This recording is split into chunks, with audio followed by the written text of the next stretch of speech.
নমস্কার বন্ধুরা, আরও একটা নতুন ভিডিওতে আপনাদের সবাইকে স্বাগত।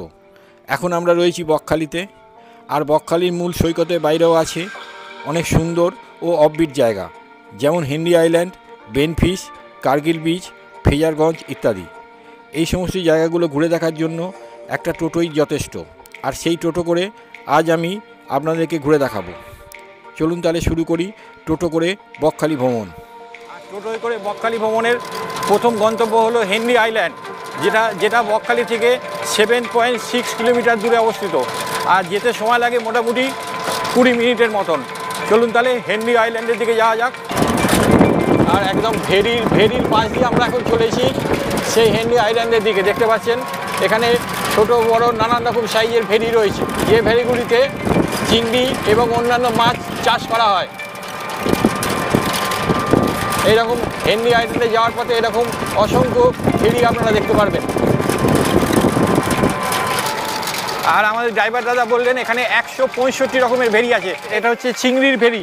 এখানে দেখুন জলটাকে মুভ করার জন্য এরকম মোটর চালিত, যার সাহায্যে জলটাকে নড়াচড়া করানো হচ্ছে যাতে চিংড়ি মাছ বাড়ে। ভারী সুন্দর দেখুন।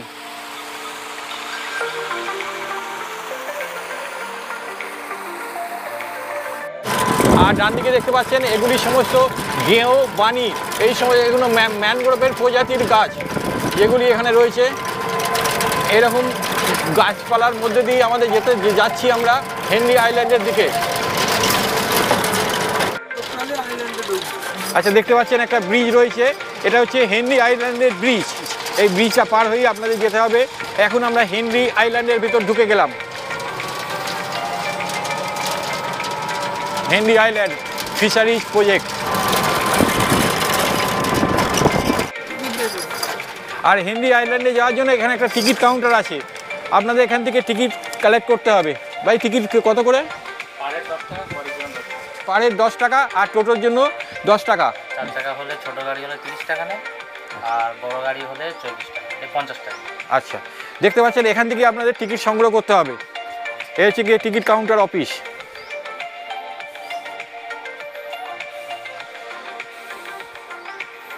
বাম দিকে সুন্দরী কমপ্লেক্স দেখাচ্ছে, দেখুন। আচ্ছা, আর ডান দিকে যে বাড়িগুলি দেখতে পাচ্ছেন এইগুলিতে এসে আপনারা থাকতেও পারেন। এখানে চলুন আমি দেখিয়ে দিচ্ছি।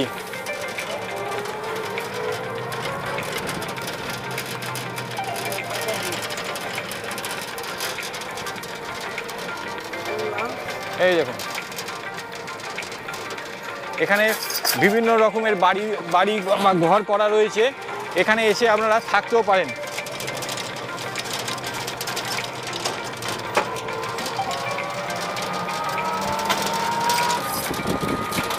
আর দুধারে গাছপালা, আর তার মাঝখানে রাস্তা দেখতে পাচ্ছেন। রাস্তাটা ভারী সুন্দর, চারিদিকটা সাজানো গোছানো, খুব সুন্দর লাগছে। এই দেখুন, এখানে লেখা রয়েছে স্বাগতম সুন্দরী কমপ্লেক্স।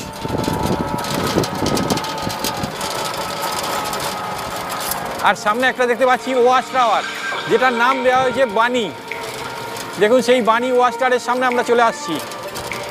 এটা হচ্ছে বানি ওয়াচ টাওয়ার। দেখুন, দূরে দেখা যাচ্ছে বানি ওয়াচ টাওয়ার।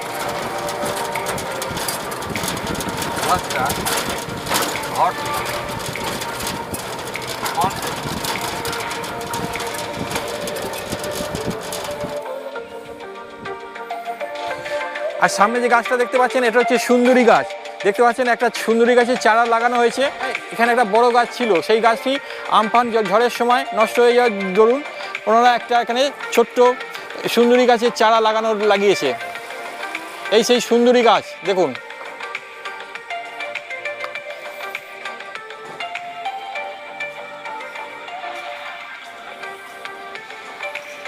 আর সামনে দেখুন, এটা হচ্ছে সুন্দরী কমপ্লেক্স। এখানে এসে আপনারা থাকতেও পারেন। দেখুন, সুন্দরী কমপ্লেক্স। আর এটা হচ্ছে বানি ওয়াচ টাওয়ার। চলুন বানি ওয়াচ টাওয়ারের উপর ওঠা যাক। এখানে লেখা রয়েছে জুতো খুলে প্রবেশ করুন।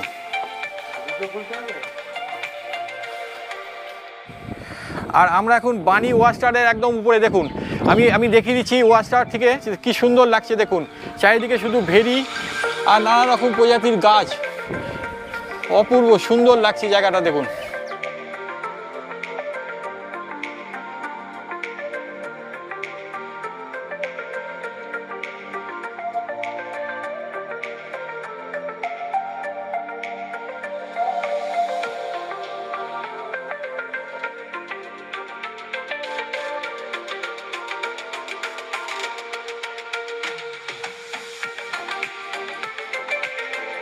আপনাদের এখানেই নামিয়ে দেবে।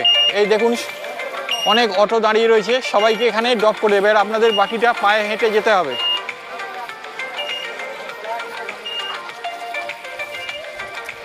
এই দেখুন সামনে দুধারে ম্যানগ্রোভ অরণ্য, চলুন আমি দেখাচ্ছি।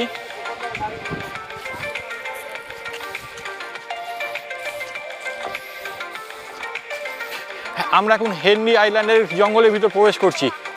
দেখতে পাচ্ছেন ভারী সুন্দর লাগছে জায়গাটি।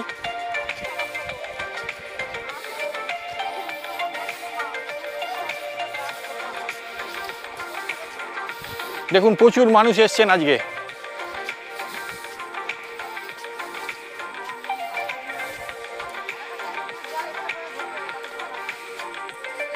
আর এই হেনরি আইল্যান্ডে আমাদের গাইড হচ্ছে আমাদের ড্রাইভার দাদা। দাদা আপনার নামটা যদি বলেন। আমার নাম প্রদীপ। উনি খুব ভালো মানুষ। আচ্ছা ফোন নাম্বারটা যদি একটু বলে দেন। 90022232 এইগুলো হচ্ছে হেতাল গাছ। এগুলো হচ্ছে গেও গাছ আর ওগুলো হচ্ছে হেতাল গাছ। আচ্ছা আচ্ছা। বানি গাছ সামনে এই সাইডে বানি গাছ দেখুন। আর এদিকে দেখুন বানি গাছ, এটি হলো বানি গাছ। মানে সবই সেই সুন্দরবনের যে সমস্ত গাছ আছে সেগুলি এখানে রয়েছে। আর সামনে একটা কাঠের ব্রিজ রয়েছে, এই ব্রিজটি পেরিয়েই ওপারে যেতে হবে। এই দেখুন এখানে গরান গাছ, এটা গরান গাছ। আচ্ছা গরান গাছটা একটু দেখে নিন। এটা হচ্ছে গরান গাছ। আচ্ছা এটা গরান গাছ। ওইটা হচ্ছে ভাড়া গাছ। আচ্ছা সুন্দরবনে ভাড়া গাছ বলা হয়। ভাড়া গাছ। ভাড়া গাছ। আচ্ছা এইটাকে বলা হয় আপনার টোরা গাছ। টোরা গাছ এই পাশে। টরা গাছ। বা যেগুলি এগুলি সবই কি সুন্দরবনে দেখা যায়? সবই সুন্দরবনের জঙ্গলই তো, এইগুলো নিয়েই তো জঙ্গল।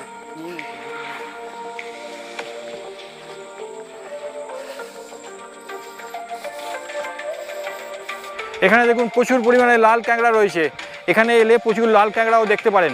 আর এদিকে দেখুন সামনে দেখুন সেই ম্যানগ্রোভের যে শ্বাসমূলগুলো জেগে উঠেছে যখন জোয়ারের সময়, এখন যেহেতু ভাটা তাই সেগুলি জেগে উঠেছে।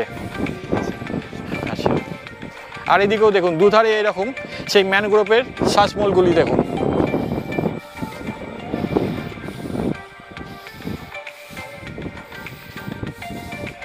আর সামনে দেখুন বিস্তীর্ণ অঞ্চল জুড়ে একটা সি বিচ রয়েছে, যে সি বিচটার নাম কিরণ সি বিচ। দেখুন আমি দেখাচ্ছি, বিশাল বড় যে জায়গা জুড়ে এই কিরণ সি বিচটি অবস্থিত।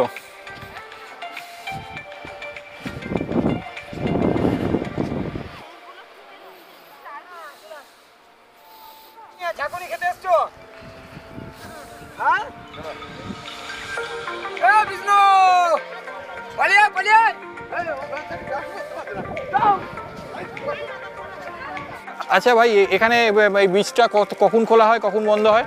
আচ্ছা এটা আমাদের বছরে দুটো টাইম থাকে। একটা শীতকালটা ওটা অক্টোবর থেকে ফেব্রুয়ারির 28 পর্যন্ত, সেটা হচ্ছে সকাল 7টা থেকে বিকেল 4টে পর্যন্ত খোলা থাকে। আবার আপনি 1 মার্চ থেকে অক্টোবর পর্যন্ত সেটা আপনি পাবেন হচ্ছে সকাল 6টা থেকে বিকেল 5টা পর্যন্ত। আচ্ছা আচ্ছা। আর এখানে বিশেষত যেখানে আপনার এখানে সকলে আসবেন আনন্দ করবেন, কিন্তু স্নান করতে দেওয়া হয় না, কারণ এখানে চোরাবালি রয়েছে, কিন্তু নির্দিষ্ট জায়গা না থাকার জন্য কোথাও স্নান করতে দেওয়া হয় না। আপনারা আসুন, আনন্দ উপভোগ করুন, কিন্তু স্নানটা করবেন না। আমরা এখন হেনরি আইল্যান্ড দেখে এই আবার বেরিয়ে পড়ছি। এখানে আপনারা আসবেন, আর সঙ্গে যদি বাচ্চা থাকে তাদেরও আপনারা নিয়ে আসবেন, কারণ এখানে বিভিন্ন ধরনের ম্যানগ্রোভ প্রজাতির গাছ আছে, তাদের সঙ্গে আপনারা পরিচয় করে দিতে পারেন, খুব ভালো লাগবে তাদের।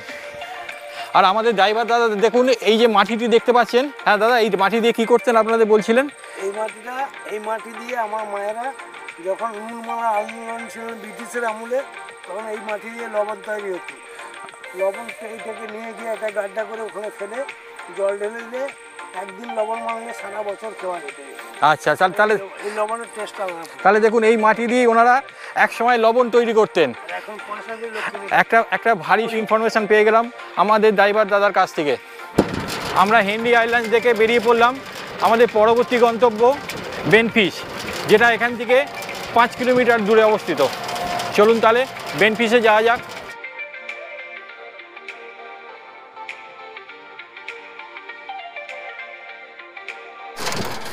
চলে এলাম বেনফিশ। দাদা টিকিট কত করে? এখানে 5 টাকা করে টিকিট। আচ্ছা, আর আচ্ছা 5 টাকার টিকিট আর গাড়ির জন্য 10 টাকা। আচ্ছা ঠিক আছে। এখানে দেখুন, এখানে এসে আপনাদের টিকিট কাটতে হবে। এই যে আমরা টিকিট কেটে নিলাম, টিকিট 5 টাকা করে আর গাড়ির জন্য 10 টাকা। টিকিট কেটে তবে বেনফিশে আপনারা যেতে পারবেন। আর সামনে যে জায়গাটা দেখতে পাচ্ছেন এটা হেলিপ্যাড। এখানেই ভিভিআইপিরা এলে এখানেই তারা হেলিকপ্টার থেকে দিয়ে এখানেই তারা ল্যান্ড করেন। এই সেই হেলিপ্যাড।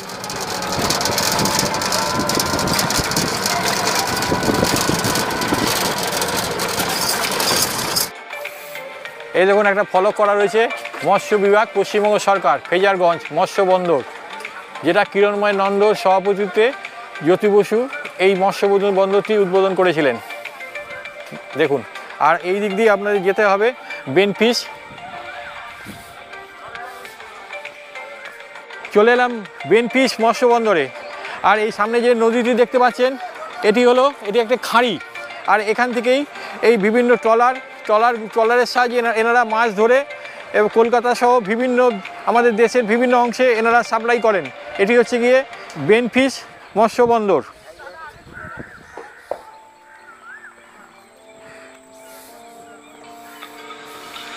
এই দেখুন বিভিন্ন রকমের বোট এখানে দাঁড়িয়ে রয়েছে। এই ট্রলারগুলোর সাহায্যেই এনারা এখান থেকে মাছ ধরতে যান এবং তারা 2 থেকে 3 দিন পর এই চলে আসে আবার এখানে মাছ ধরে নিয়ে। আমি দেখিয়ে দিচ্ছি আপনাদের, দেখুন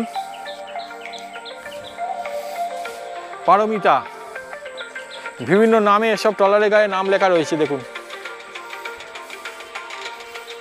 বাড়িতে যার ফ্যামিলি যে নাম সেই নামে চলছে। আচ্ছা আর বউয়ের নাম নয়, ছেলের নাম নয়, বাবার নাম, মায়ের নাম। আচ্ছা আচ্ছা, বাহ।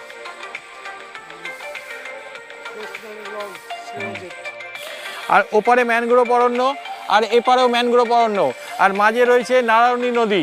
এই সেই নদী, এই খাড়িটির নাম হচ্ছে নারায়ণী নদী।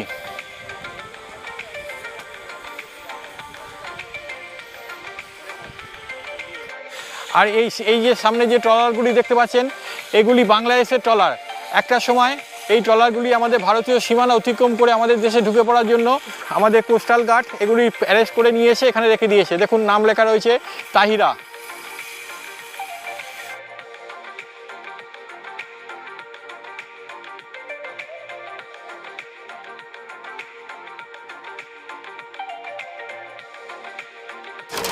আর বেনফিশ দেখে আমরা এখন চললাম কার্গিল সি বিচ দেখতে।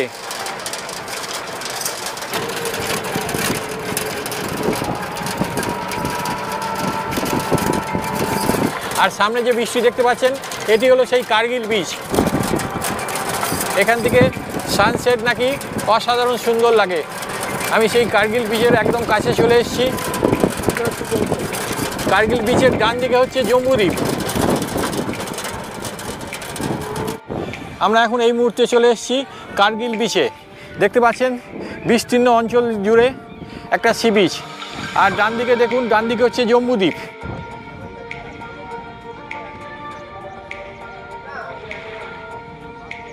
আর এই বীচটির নাম কার্গিল বীচ হয়েছে এই কারণেই, যখন কার্গিল যুদ্ধ হয়েছিল তখন এখানে একটা মিলিটারি একটা ক্যাম্প তৈরি করেছিল, আর সেই থেকেই এই বীচটির নাম কার্গিল বীচ হয়ে গেছে। আচ্ছা বাবু, তুমি বলো এই বীচটার সম্বন্ধে যদি একটু বলো। বীজটার সম্বন্ধে বলতে আগে এত দূর জল আসতো না প্রথমত, ঠিক আছে। সমুদ্র আরও ওইদিকে ছিল, পরপর এগিয়ে এসে এইদিকে বুলবুল, তারপর বিভিন্ন ঝড়ের মাধ্যমে পরপর ভেঙে ভেঙে আমাদের এদিকে চলে এসেছে। এবারে এই দিক থেকে দেখতে গেলে ওই সামনে আছে মৌসুমি। ঠিক আছে, আচ্ছা আমি জুম করে দেখাচ্ছি। দেখুন এই দিকটা হচ্ছে মৌসুমি আইল্যান্ড, আর ওইটা যেটা দেখা যাচ্ছে ওটা হচ্ছে জম্বুদ্বীপ। আচ্ছা, আর এদিকটা হচ্ছে জম্বুদ্বীপ। প্রথমে জম্বুদ্বীপেই মূলত হচ্ছে এই যে শুটকি মাছের কারবার টারবার এগুলো ওখানটাই হতো। পরপর দ্বীপটা ভাঙতে ভাঙতে যখন সংকীর্ণ ছোট হয়ে যায়, তারপর পরপর এইদিকে সবাই স্থানান্তরিত হয়ে যায়। আর এখানে সানসেট অপূর্ব সুন্দর লাগে। আমরা সেই সানসেটটা এখানে এলে অবশ্যই সানসেটটা দেখে নেবেন, খুব ভালো লাগবে। আর কার্গিল বিচ দেখে আমরা এখন চললাম ফেজারগঞ্জ, যেখানে ফেজার সাহেবের বাংলো আছে। আর আজকে এই কার্গিল বিচে সানসেট ভালো দেখা গেল না মেঘলা থাকার কারণে। আমরা এখন যাচ্ছি ফেজারগঞ্জ। কার্গিল বিচ থেকে ফেজারগঞ্জের দূরত্ব 1.5 কিলোমিটার, আর যেতে সময় লাগবে 10 মিনিট টোটোতে। আমরা সেই ফেজারগঞ্জের দিকে যাচ্ছি। আর ফেজারগঞ্জ যাওয়ার পথে এই যে ভাঙাচোরা যে বাড়িটি দেখছেন, এটি একসময় ফেজার সাহেবের বাংলো ছিল। ওনার আরও দুটি ছিল, দুটি এখন সমুদ্র গর্ভে বিলীন হয়ে গেছে। আর লাস্টে এইটা অবশিষ্ট আছে, এটা হচ্ছে ফেজার সাহেবের বাংলো।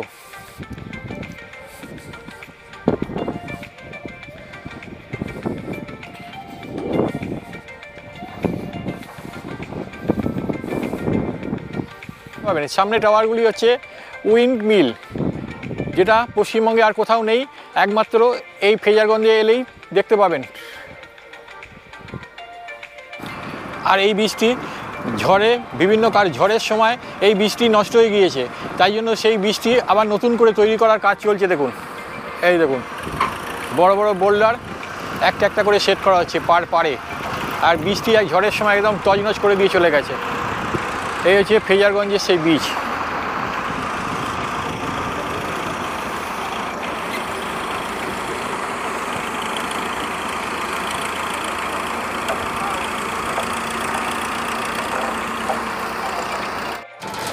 আর ফেজারগঞ্জ দেখে আমরা এখন হোটেলের পথে। আর আজকের মতন এই ভিডিওটি এখানে শেষ করলাম। এই ভিডিওটি কেমন লাগলো আপনারা কমেন্ট বক্সে লিখে জানাবেন। আর যদি ভালো লাগে লাইক, শেয়ার, আর চ্যানেলে নতুন হলে চ্যানেলটিকে সাবস্ক্রাইব করে আমার পাশে থাকবেন। ধন্যবাদ।